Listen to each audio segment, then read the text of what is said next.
अभिनंदन है।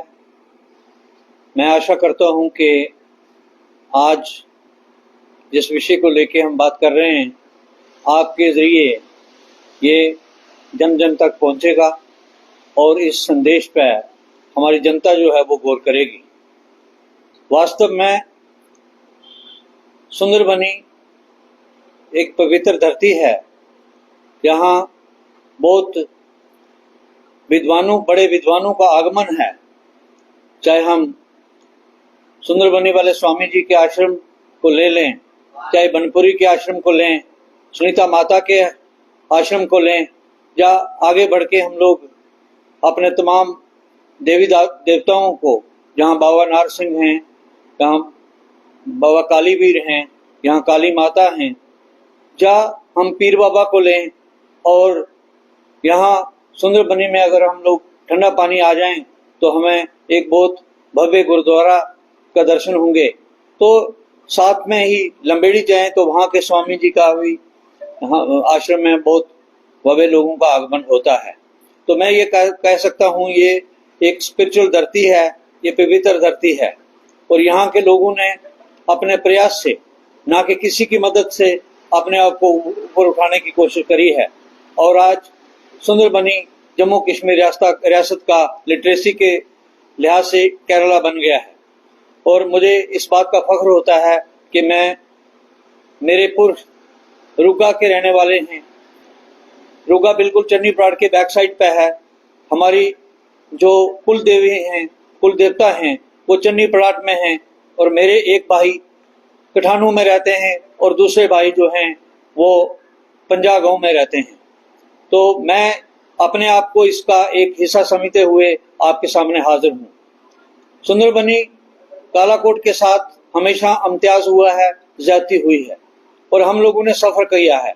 मुझे इस बात को आपके सामने रखते कोई श्रेय नहीं लेना चाहता, लेकिन दुख होता है कि जब डिलिमिटेशन हुआ तो सुंदरबनी और कालाकोट दोनों इंडिपेंडेंट कॉन्स्टिट्यूंसीज बन सकती थी, लेकिन कुछ सिस्टम ने इसको नहीं बनने दिया।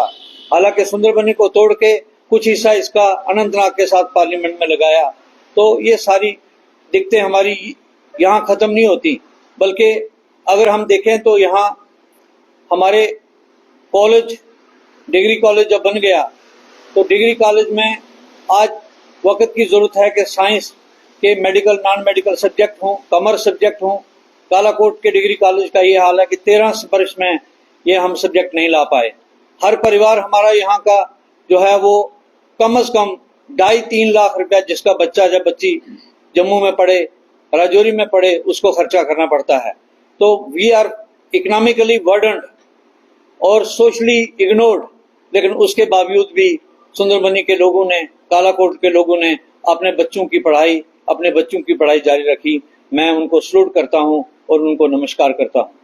मुझे पूरा यकीन है कि आने वाले समय में ये सुंदरबनी एक इस तरफ जा रहा है कि आज हम फख्र से कह सकते हैं कि आने वाले 10 वर्षों में यहाँ से 100 IAS ऑफिसर हो सकता है। शर्त यह है कि हमारे दुश्मन जो हैं, हमारे समाज के दुश्मन जो हैं, हमारे सियासी दुश्मन जो हैं, वो हमें तबाह और बर्बाद करने से रुक जाएं। वो रोकने के लिए आज, क्योंकि एक वक्त आया है जब हम अपना फैसला कर सकते हैं और देख सकते हैं कि कौन हमारी मदद करेगा, कौन हमारे फ्यूचर को ब्राइट बना सकता है और कौन हमारे फ्यूचर को अंधकार में धकेल सकता है। आज बड़ी साजिश है हमारे खिलाफ के अंधकार में धकेलने के लिए ऐसे लोगों को सामने लाने की कोशिश हो रही है जो बिल्कुल पैसे से तो धनवान हैं, लेकिन वो धनवान बने कैसे और उस धन का प्रयोग कहाँ करेंगे।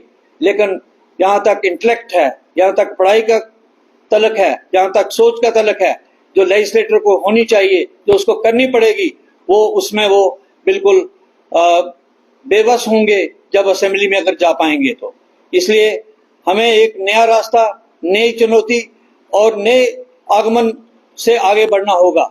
मैं सुंदरबनी के लोगों से खास करके और कालाकोट के लोगों से अपील करना चाहता हूं कि आज जो हक हमें वोट का है, ये वीर भगत सिंह, अशफाकुल्ला खान, राजगुरु जैसे लोगों की कुर्बानी से मिला है। आज भी जब मैं ये बात करता हूं, जब आप बात करते हैं, हम सब में जब बात करते हैं, तो उनकी आत्मा, उनकी रूह हमें देखती होंगी कि हम वोट का इस्तेमाल किस तरह करेंगे। अगर हम वोट का जायज इस्तेमाल करते हैं तो वो प्रसन्न होंगे कि जिस आजादी को हासिल करने के बाद वोट का हक मिला, उसका जायज इस्तेमाल हो रहा है। अगर वो नहीं होगा तो उनकी आत्माएं दुखी होंगी, लहूलुहान होंगी। मेरा आप सबसे प्रयास है कि इलेक्शन में कूदने वाले जो सब लोग हैं, उनका कैरेक्टर का देखना चाहिए, उनकी क्वालिफिकेशन देखनी चाहिए, वो आगे क्या कंट्रीब्यूट कर सकते हैं ये देखनी चाहिए, ताकि हमारे जो शूरवीर हैं, जिन्होंने शहादत दी है, आजादी हासिल की है, वोट का हक हमें दिया है, वो खुश हो पाए, उनकी आत्माएं प्रसन्न हों, वो स्वर्ग से जो देख रहे हैं हमें, उनको ये लगे कि हमारे पूर्वज जो हैं, जो हमारे अनुयायी हैं, जो अनुयायी हैं, वो एक सही फैसला कर पाए हैं। और फिर आप देखेंगे कि आपका हाथ, आपकी उंगली ऐसे बटन पे आएगी और ऐसे व्यक्ति को कामयाब बनाएगी जो आपकी खिदमत कर सकेगा, जो सेवा कर सकेगा। मैं इसी के साथ कुछ मुद्दों को उभारना चाहता हूं। आप देख लीजिए, आज से कई वर्ष पहले ये फैसला हुआ कि रेफ्यूजीज जो हमारे हैं उनको 30-30 लाख रुपया हर परिवार को दिया जाएगा, लेकिन 5 लाख पे निपटा के उनसे एफिडेविट लिए गए। हाल ही में एक ऑर्डर निकला, जिस ऑर्डर में ये कहा गया कि जो वेस्ट पाकिस्तान के रेफ्यूजीज हैं उनको कस्टोडियन और जो दूसरी सरकारी जमीन है उन पर मालकी का हक मिले, लेकिन वो रेफ्यूजीज को भी नहीं दिया गया और ना ही जो लोकल अलाटीज हैं। तो लोकल अलाटीज हमारे जम्मू प्रांत में 1 लाख से ज्यादा फैमिली है। हमारा गुजारा इसी के ऊपर होता है, यही जमीन है, इसी पे हमारा घर है, इसी पे छोटा मोटा कारोबार है। रेडी फड़ी भी हमने इसी जमीन पे लगाई है। और हमारी जो गुलाम नबी आजाद साहब ने अपने समय में रोशनी स्कीम का इन्फोर्समेंट किया था, मालकी के हक दिए थे, वो सारे के सारे हक जो है वो कानून वापस ले लिया गया और हमारी गिरदावरी काट दी गई। आज तलवार हमारे सिर पर लटक रही है, हर परिवार के ऊपर लटक रही है। मैं अगर कामयाब होता हूं, आप मुझे सपोर्ट करते हैं, तो मैं सबसे पहले जो लोकल अलाटीज हैं और रेफ्यूजीज हैं, इनके हक की बहाली करूंगा, इनका तहफ़्फ़ुज़ करूंगा। और मैं मांग करता हूं गवर्नमेंट ऑफ इंडिया से कि जो रिलीफ कंपनसेशन हमें दिया गया है, जिन परिवारों को मिला है वो बहुत कम है, चाहे वो लोकल हों, चाहे वो रेफ्यूजीज हों। उन लोगों ने अपना योगदान दिया है, अपना बलिदान दिया है। मैं खुद आपको कहना चाहता हूं कि मेरे परिवार में मेरे नाना जी और नाना जी शहीद हो गए 47 में, लेकिन आज तक कोई मुआवजा नहीं है। मेरे सिर्फ नाना जी और नाना जी नहीं हुए, मेरे परिवार से नहीं हुए, बल्कि हर एक परिवार ने इसमें कंट्रीब्यूट किया, इसने योगदान किया है। तो इसलिए 50-50 लाख जो है वो कंपनसेशन सबको मिलना चाहिए जो इस देश के लिए खड़े हो गए, जिन परिवारों ने इस देश के लिए बलिदान दिया है। तो इसी के साथ मैं ये कहना चाहता हूं कि आज अगर हम देखें तो पिछले दिनों यहाँ सुंदरबनी में फायर इंसिडेंट का वाकया हुआ। फायर टेंडर्स को नौशहरा से आना पड़ा, तब तक वो सारी प्रॉपर्टी जल गई, उसका कोई इंतजाम नहीं है। यहाँ के लोगों को मैं सल्यूट करता हूं कि उन्होंने प्रोटेस्ट करा और प्रोटेस्ट करने के बाद वो अब फायर टेंडर्स यहाँ अब टेम्परेरी तौर पर रखे गए हैं। एक टेम्परेरी फायर स्टेशन नहीं हमें चाहिए, बल्कि एक प्रॉपर जो है फायर फाइटिंग प्रॉपर इक्विपमेंट्स के लिए एक स्टेशन यहाँ चाहिए। ये सबसे पहले हमारी मांग होगी, क्योंकि जिम्मेदार जो किसान है उसकी फसल भी जल जाती है और वो भी बचाने के लिए काम आ सकते हैं। यहाँ नौजवान हैं, मैं अक्सर देखता हूँ वो कोशिश करते हैं कि आर्मी का जो ग्राउंड है उसको खेलने के लिए इस्तेमाल करने के लिए परमिशन मिले। कई बार मिलती है और कई बार फौज हमारी अपनी रिजर्वेशन के कारण नहीं दे सकती। मेरा ये अपेक्षा है कि अगर मुझे चांस मिलता है तो हम यहाँ एक स्पोर्ट्स स्टेडियम जो है, मेरा प्रेफरेंस होगा इंडोर स्पोर्ट्स स्टेडियम, जिस तरह की फाइल हमने बनवाई थी और सैंक्शन हुए थे सोलकी और पतेरा में, उस तरह का ही यहाँ सैंक्शन करा के एक इंडोर स्पोर्ट्स स्टेडियम का जो है स्थापना की जाए। इसी के साथ अगर हम देखें तो हमारा हॉस्पिटल सुंदरबनी का पिछले 15 साल से, जब से गुलाम नबी आजाद सरकार से हट गए, ये बन रहा है और अभी बिल्डिंग कंप्लीट नहीं हुई है। एक प्रॉपर इंफ्रास्ट्रक्चर और सुपर स्पेशलिटी जो डॉक्टर्स हैं उनका इंतजाम सुंदरबनी में भी हो और कालाकोट में ही हो, ये मैं अपेक्षा करता हूं। अगर मुझे मौका मिलता है और मैं सरकार से छीन के ये लाऊंगा। यहाँ पे बाजार से हट के तहसील बनाई जा रही है, मुंसिपल कोर्ट बनाया जा रहा है। कॉलेज तो चाहिए ही बाहर था, लेकिन एक प्रॉपर सेक्रेटरिएट जो मिनी सेक्रेटरिएट है, जैसे रियासी और दूसरी जगहों पर बनाई गई, उस तरह की एक mini secretariat with district level administrative units यहाँ भी और कालाकोट में भी बनाए जाएं। मेरी ये मांग रही। आप शीप हस्बेंड्री का देख लीजिए, तमाम शीप गोट जो हैं और कैटल रेयरिंग जो है सबसे ज्यादा हमारे रजौरी पुंछ में होती है, लेकिन इनका डायरेक्टरेट कहाँ है? डायरेक्टरेट जम्मू में है या श्रीनगर में है? उसकी क्या वैल्यू है? जहां आपको जरूरत है ट्रीटमेंट की, उनकी से जाइए। और मैं आपसे वादा करता हूं कि अगर मैं इलेक्ट होके आता हूं, शीप हस्बेंड्री, एनिमल हस्बेंड्री और हार्टिकल्चर के डायरेक्टरेट जो है वो सुंदरबनी में हम शिफ्ट करवाएंगे। इसी तरह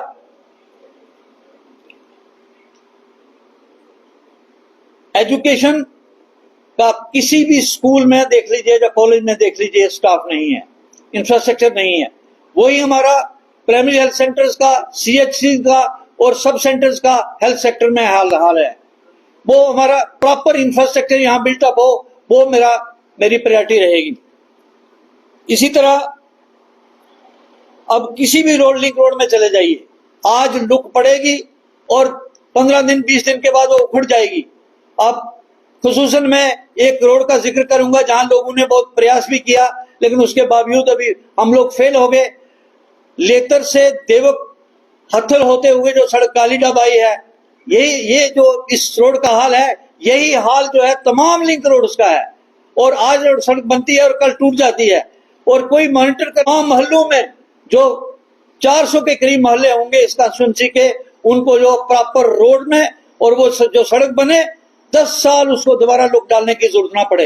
इसी तरह पीने का पानी और बिजली जो है वो यहाँ इंश्योर करें, ये हमारा मंशूर रहेगा। यहां तक मेरी पार्टी का तल्लुक है, उन्होंने कहा है कि 250 यूनिट की तरफ लिए तक जो है वो गरीबों को फ्री बिजली का जो है वो सप्लाई करेंगे हम लोग।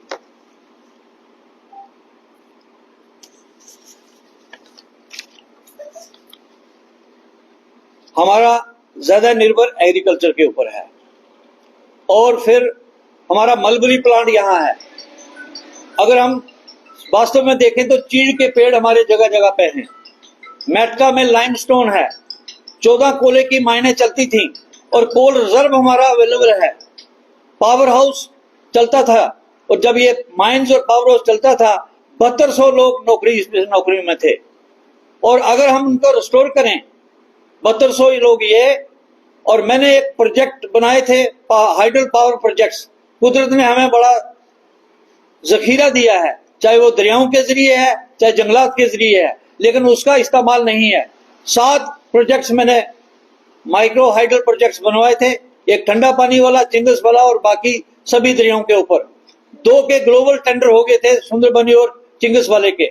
मैं इंश्योर करूंगा जो फाइलें पिछले 22 साल से धूल चाट रही हैं उनको रीओपन किया जाए और प्रोजेक्ट्स ये किए जाएं।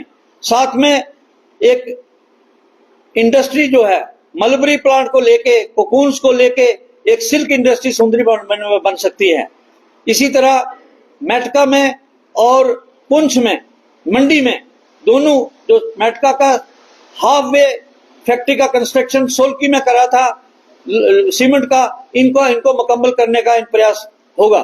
साथ में ये जो चीड़ का पत्ता है, जो जिसको हम सामरू कहते हैं, ये सामरू का इस्तेमाल करके कार्डबोर्ड, हार्डबोर्ड इंडस्ट्री जो है, मैं देखता हूं सबसे इंपॉर्टेंट सेंटर बनता है चन्नी पड़ाड़ कड़मा में, जो दोनों तरफ से ये रॉ मटेरियल आ सकता है और हर किसान, हर मजदूर जो है उस रॉ मटेरियल को निकाल के अपना काम निभा सकता है, 4 पैसे उसको आ सकते हैं और ये इंडस्ट्री लगाने का प्रयास होगा। इसी तरह मेरा प्रयास रहेगा कि पूरे रियासत में, बल्कि सबसे इंपॉर्टेंट कालाकोट सुंदरबनी में करप्शन के खिलाफ जीरो टॉलरेंस, यही जीरो टॉलरेंस अनएम्प्लॉयमेंट के खिलाफ यही जीरो टॉलरेंस मिलिटेंसी के खिलाफ और यही जीरो टॉलरेंस जो ड्रग अब्यूज के खिलाफ जो है वो हमारी प्रायोरिटी रहेगी, और इंश्योर करेंगे कि ये जीरो लेवल पे आ जाएं ताकि हमारे लोगों को, गरीबों को राहत मिले। रिक्रूटमेंट के लिए 1.5 लाख से ज्यादा पब्लिक सेक्टर और सरकार गवर्नमेंट सेक्टर में जो है ये हमारी नौकरियां खाली हैं। हमारा प्रयास रहेगा कि 6 महीने के अंदर बाई फास्ट ट्रैक रिक्रूटमेंट इन भर्तियों को बढ़ाया जाएगा और करीब के करीब 1600 नौकरियां जो हैं हमारी कालाकोट में और 1600 जो हैं सुंदरबनी में हमारा शेयर बनेगा। मैं इंश्योर करता हूं यही नहीं बल्कि जिस तरह मैंने बतौर एमएलए स्पेशल भर्तियां करवाई थी, पुलिस की, आर्मी की, आईटीबीपी की, बीएसएफ की, सीआईएफ की, वो भर्तियां हम करवाएंगे। और जो स्पॉट भर्ती जो होती थी, डीजी आते थे और वो भर्ती करके चले जाते थे, उस तरह की भर्तियां जो है वो दोबारा रिवाइव करके करेंगे। हमारे 61,000 के करीब डेली वेजर पूरे जम्मू प्रांत में हैं, लेकिन हमारे यहाँ भी 1,500 के करीब डेली वेजर्स हैं। डेली वेजर्स को हम लोग रेगुलाइज करेंगे। आंगनवाड़ी वर्कर और आंगनवाड़ी हेल्पर का इशू बहुत इंपॉर्टेंट है कि जब वो रिटायर होते हैं तो उनको 10 पैसे भी नहीं देते हैं। उनको ये मुराद जो है उनके लिए एक पैकेज बने, चाहे वो पेंशन के रूप में हो चाहे कंसल्टेटेड अमाउंट उनको मिले। इसी तरह और हमारे लोग हैं, चाहे नेशनल यूथ कॉर्प्स का है, चाहे फायर ब्रिगेड के लोग हैं, चाहे दूसरे लोग जो जगह जगह पे एजिटेशन कर रहे हैं, एसपीओ का मसला है, इसको हम रिजॉल्व करेंगे। टूरिज्म का पोटेंशियल हमारे बहुत है। आप अगर ईगल पॉइंट में जाएंगे, गंदेर जाएंगे, चन्नी प्राड़ के मंदिर में देखेंगे, और अगर यहाँ का पीर बाबा देखेंगे, यहाँ का हमारा बहुत भाभी जो गुरुद्वारा देखेंगे, तो हर जगह पे हम लोग जाके इस पोटेंशियल को रिस्टोर कर सकते हैं। तो ये कई और जगह हैं जहां हमारा पोटेंशियल है और इनको हम टैप करेंगे और हजारों लोग जो है, नौजवान जो हैं हमारा टूरिज्म इंडस्ट्री में जो है वो उसमें शामिल हो सकते हैं। इसी तरह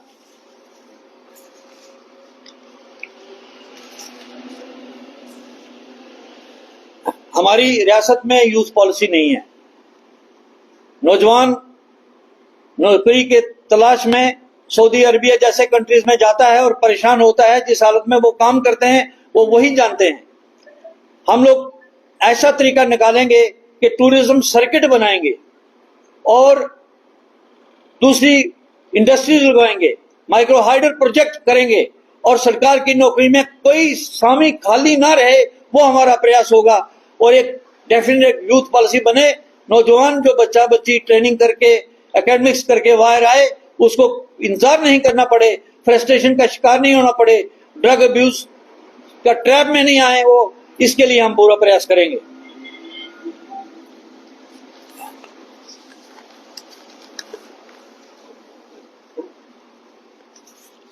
मुझे पूरा विश्वास है कि हम लोग सब मिलके, चाहे नौजवान हो, चाहे लेडीज हो, महिलाएं हों, चाहे हमारे बड़े लोग हों, चाहे मजदूर हो, किसान हो या छोटा व्यापारी हो।